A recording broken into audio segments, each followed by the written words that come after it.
You may know that I obviously work with women a lot, and there are good reasons for that. You know, we still have a large gender pay gap. You're more likely to be a senior leader called John than you are a woman. So the workplace is not an equal place for us to be. And there's a lot of things at play there. One of them is that we don't get listened to in meetings and where it matters. Quite often, other people, particularly men, sorry guys, can talk over us, interrupt us, steal our ideas, and none of it's conscious. You know, I don't think, well, most of it isn't conscious, but it still happens. So today's tip is all about how you can be an ally to other people. And that can be to men as well as women.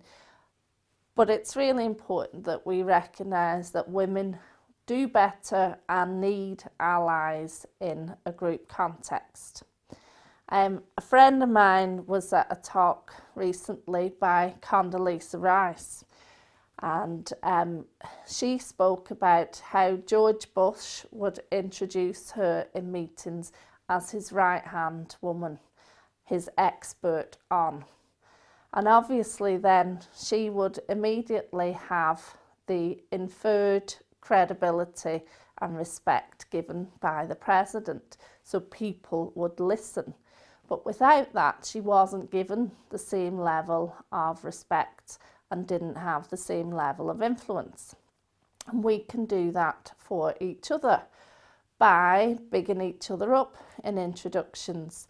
So instead of saying, this is Julie and she's an accountant, you could maybe say, this is Julie and she's responsible for turning around our finances in the last 2 years. So we've gone from underperforming to actually saving, 20% per year or whatever it is. But you're seeing something really positive and credible about the person, about what they add. And then another way we can be an ally is in meetings when people are being spoken over or interrupted. We can stop the conversation on the other person's behalf and say, well, I think Susan still had a point to make there. Or you can amplify what Susan said by saying, I really agree with what Susan said there, and I think we could maybe learn a bit more about that. And it's something that Barack Obama actually recognised in the White House, was that women weren't getting the same airtime, and they introduced a set of practices around amplifying women.